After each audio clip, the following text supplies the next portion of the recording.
Mga kananay, maglalaing tayo. Nakabili ako ng 4 na talin laing. Ayan, gusto ko yung ganyan, hindi ayoko ng tuyong-tuyo. Gusto ko yung ganyan lang. No, isang araw ko pa yan nabili, pero ngayon ko lang naisipan lutuin. Wala akong maisip na ipaulam, kaya maglaing na lang ako.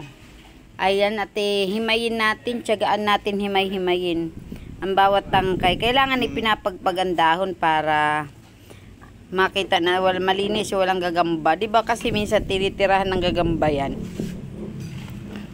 Kaya kailangan malinis. Ayan.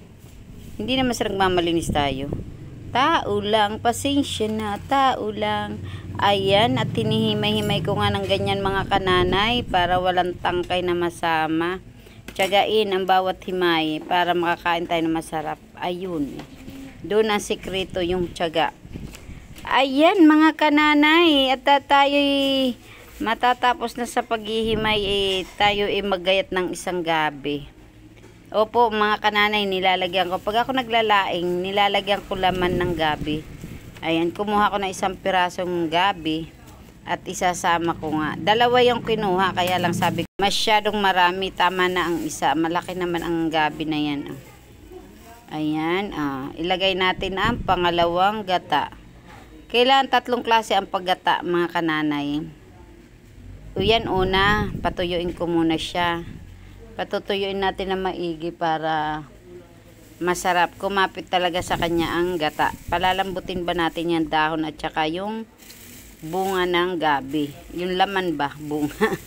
Ang bunga, alam ko bunga nasa taas. Laman ng gabi na ano sa ilalim na hukay baga. Ayan. Ganyan-ganyan lang, simple lang ang lulutuin natin. Makakain lang tayo ng pananghalian na may iba naman. Kasi dapat yan, may kapartner na toast. Yung tinotortang isda, yung pinong-pinong isda. Nakakita ko kanina, kaya lang naisip ko may maglalaba. Siyempre, habang naglalaba, lang pakainin natin ng walang kasabaw-sabaw, kailangan may sabaw. Ay mga kananay, natuyo na nga siya. Yung pangalawang gata, natuyo na siya mga kananay. Lagay natin ang unang kakanggata. Pero may isa pang kakanggata na nakabukod isang nyug. Kailangan tatluhin talaga. Ayan, inilagay ko na yung kakanggata. Kanina yung unang gata, ngayon ay kakanggata. Ay, pangalawang gata yung kanina, tapos ngayon ay purong kakanggata naman. Yan ay mga kananay, may sibuyas at luya. Ayan. Takpan lang natin at ayan na nga, malambot na. Tingnan nyo mga kananay, medyo may kalaputan na siya gawa nung laman. Ayun, lagyan natin ng asin. At alam nyo naman ang kananay nyo, hindi naglalagay ng kung ano-ano. Ayoko nang may nakalagay na kung ano-ano. Tama na asin. Diba? Matimplahan lang ng ano, kunting ano. At yung sahog naman yan ay may karne at may tinapa. Ayan. At nilagyan na nga ng kananay ng labuyo. Inanuhan ko ng 4 na labuyo mga kananay. Para may konting kapit, may konting sipa ng anghang. Sipa talaga. Ayan. Ngayon lang ako ulit magluluto niyan. Last year yata hindi ako nakapagluto. Matagal na hindi ako nagluluto. Hindi ko matandaan o nakaluto. Pero matagal, bihira ko ito lutuin. Kasi nga mabusisi yan. Yung paghimay na lang matagal. Syempre maraming gawa. Kanina medyo laylo ang kananay nyo. Although may ginagawang buhaw, may olyo. Sa kaya nang galing yun. Dahil sa ilalim ng kasirola, nakatago.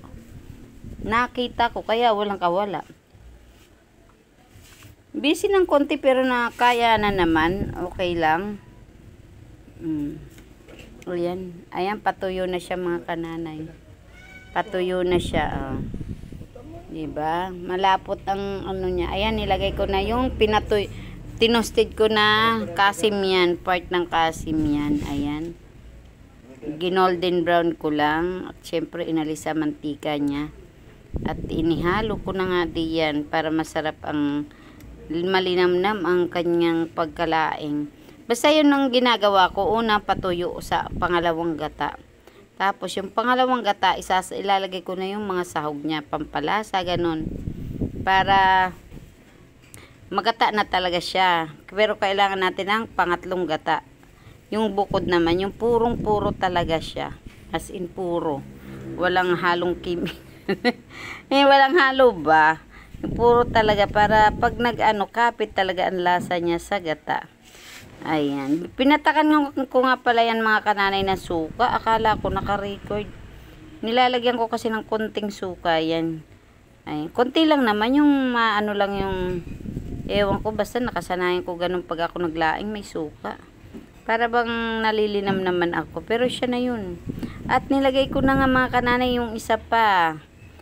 Tinapa-flix. Tinapa-flix ka pa. Uy, hinimay na tinapa yan na kananay.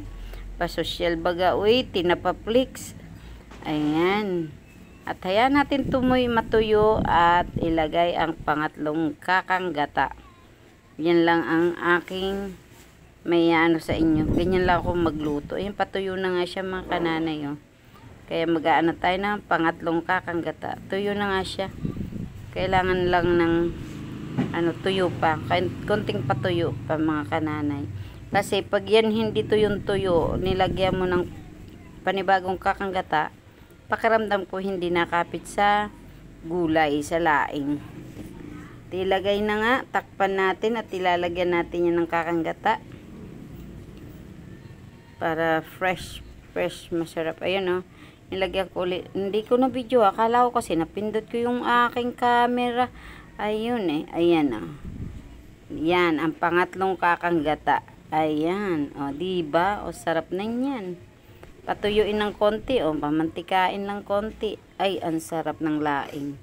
Matakaw lang nga talaga sa gatayan, mga kananay. Walang yan. Ayoko naman gumamit ng ibang klase. Basta gusto ko yung puro. Ayan. Ang lambot na.